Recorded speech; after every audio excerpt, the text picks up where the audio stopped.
أشهد أن لا إله إلا الله। আমাদের এক প্রাণপ্রিয় ভাই মাযহাব সম্পর্কে জিজ্ঞাসা করেছেন যে আসলে মাযহাবের ব্যাপারে অনেক আলোচনা পর্যালোচনা রয়েছে সমাজে, তো এই বিষয়টি সম্পর্কে আমাদের একটু ধারণা দেবেন। আমার প্রাণপ্রিয় সকল দিনী ভাইদেরকে বলবো যে কখন আপনারা মাযহাব বিষয় নিয়ে তর্কে লিপ্ত হবেন না, কারণ এটা আহলুল ইলমদের ব্যাপার। যাদের ভিতরে ইলম আছে এ সম্পর্কে তারাই কেবল এ বিষয় নিয়ে আলোচনা প্রয়োজন করতে পারে।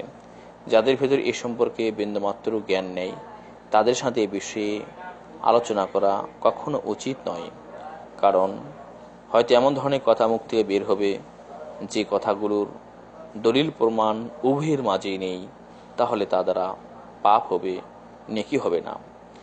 তো যাই হোক আমার প্রাণপ্রিয় ভাই, মাযহাব বিষয়টি হচ্ছে ফিকহি বিষয়। এটি হলো ফিকহি মাসাইলের ক্ষেত্রে আইম্মাতুল মুজতাহিদিন যারা ইজতিহাদ করে কোনো বিষয়ের উত্তর দিয়েছেন, ইজতিহাদ করে কোনো মাসলার সমাধান দিয়েছেন, তাদের উপর ভিত্তি করে এই মাযহাবটা সৃষ্টি হয়েছে। মূলত এই মাযহাবের অস্তিত্ব রাসূল সাল্লাল্লাহু আলাইহি ওয়াসাল্লামের জামানায় ছিল না, সাহাবীদের জামানাও ছিল না। এমনকি যে চার মহিমান্বিত ইমামদের নামে মাযহাব এখন পরিচালিত আছে সেটাও তাদের জামানাও ছিল না। ইমাম আবু হানিফা রাহিমাহুল্লাহ, ইমাম মালিক, ইমাম আহমদ বিন হাম্বল, ইমাম শাফি রাহিমাহুল্লাহ, তাদের সকলকেই আল্লাহ রাব্বুল আলামিন জান্নাত দান করুন। তারা কেউই জানেন না যে তাদের নামে মাযহাব সৃষ্টি হইবে অথবা তাদের নামে মাযহাব সৃষ্টি করে মানুষ তাদের নাম দিয়ে মাযহাব অনুযায়ী আমল করবে, তারা কেউই কখনো জানতেন না এবং তারাও এ বিষয়ে কাউকে বলেন নাই। তাদের মৃত্যুরও অনেক পরে, প্রায় 400 হিজরিতে রাসূল করিম সাল্লাল্লাহু আলাইহি ওয়াসাল্লামের মৃত্যু প্রায় 400 বছর পর এই মাযহাব প্রতিষ্ঠিত হয়।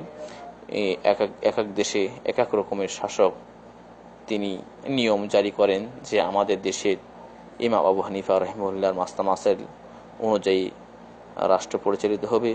মাসলা মাসাইল সেভাবে ওলামায়ে গুণ দিয়ে দেবেন। আবার আরেক দেশের লোক বলেন যে আমার দেশের আইন কানুন বিচার ফায়সালা ইমাম শাফি রাহিমাহুল্লাহর মাযহাব অনুযায়ী হবে। এইভাবে মাযহাবের বিস্তার ঘটে। মূলত কথা হচ্ছে যে মাযহাব মানে কোরআন এবং সহিহ হাদিসের অনুসরণ করা। মাযহাব মানে কোরআন এবং সহিহ হাদিসের অনুসরণ করা।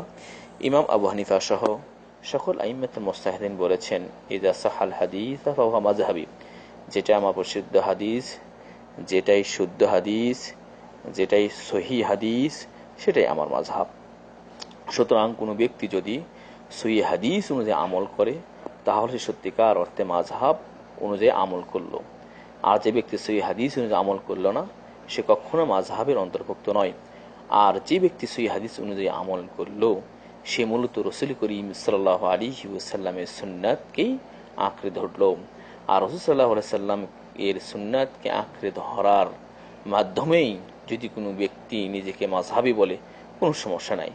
সমস্যা হচ্ছে তখনই যদি কোনো ব্যক্তি এমন একটি বিষয়ে আমল করছে যে বিষয়ে শুদ্ধ হাদিস নেই, যে বিষয়ে সহিহ হাদিস নেই, অথচ তিনি মাযহাব দাবি করছেন। এটা সম্পূর্ণভাবে অন্যায় এবং এ দ্বারা মহিমান্বিত ইমামদেরকে অপমানিত করা হয় এবং তারা যে ওসিয়ত করে গেছেন যে ইযা সাহাল হাদিস ফাহুয়া মাযহাবি, যেটা শুদ্ধ হাদিস ওটাই আমার মাযহাব, এটাও কি অমান্য করা হয়। আইম্মাতুল মুজতাহিদিন ইমাম আবু হানিফা, ইমাম শাফি, মালিক, আহমদ বিন হাম্বল তারা ব্যাপক খিদমত করে গেছেন ইসলামের জন্য। তাদের খিদমতের কাছে আমরা কিছুই না।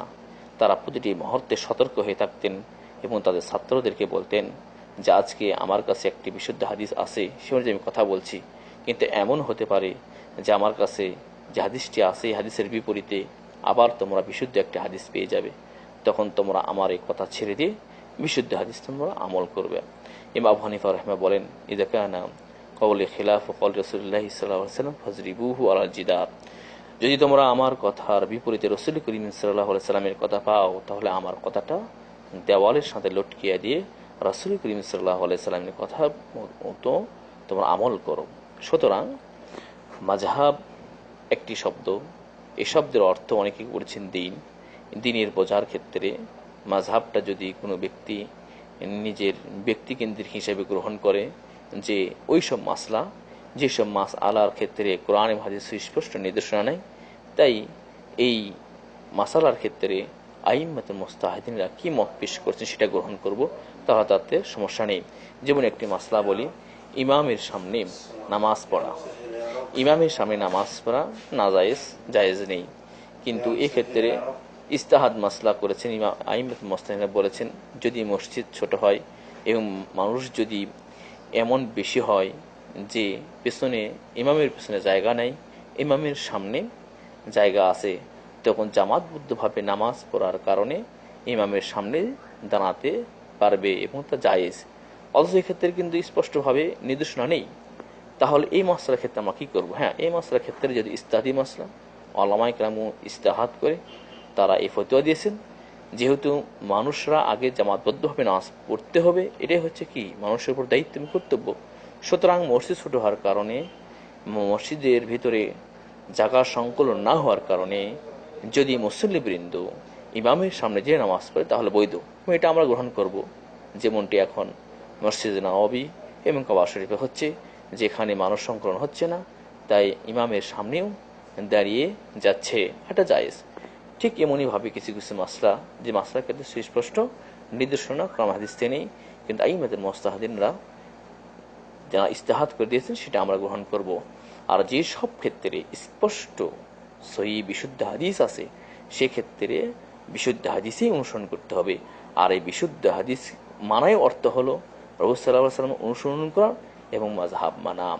যেমন একটা উদাহরণ বলি, আমিন জোরে বলা, যদিও আমলটি সুন্নত, আমিন জোরে বলা নামাজে, জেহরি নামাজে, এই ক্ষেত্রে স্পষ্ট সহিহ হাদিস এসেছে, কিন্তু কিছু কিছু উলামায়ে কেরামগণ বলছেন যে না, আস্তে বললেও চলবে, কিন্তু আস্তে বলা হাদিসটা কি দুর্বল। তো এখন ইমাম আবু হানিফা রাহিমাহুল্লাহর একটা মত আছে যে যদি কেউ নিম্ন স্বরে আমিন বলে তাহলে আদায় হয়ে যাবে। তবে হ্যাঁ, এক্ষেত্রে ইমাম আবু হানিফা কি বলেছেন যে আমার এই মাসলা দিলাম, কিন্তু আমার মাসলা বিপরীত বিশুদ্ধ হাদিস পেয়ে যাও, তারপর বিশুদ্ধ হাদিসই মেনে নিও, আর সেটাই আমার মাযহাব। তাহলে এই ক্ষেত্রে আমাদের দেখতে হবে যে জোরে আমিন বলার হাদিস যেহেতু বিশুদ্ধ, এবং বিশুদ্ধ হাদিস মানার জন্যই আইম্মাতুল মুজতাহিদিনরা ওসিয়ত করেছেন এবং তার নির্দেশ দিয়েছেন, তাই এক্ষেত্রে আমাদের দায়িত্ব হচ্ছে বিশুদ্ধ হাদিস অনুযায়ী আমল করা, আর এটাই মাযহাব। আমি আশা করি বুঝেছেন। তবে সর্বশেষ আবারও বলছি, আপনারা মাযহাব বা এইসব বিষয় নিয়ে কখনো তর্কে লিপ্ত হবেন না।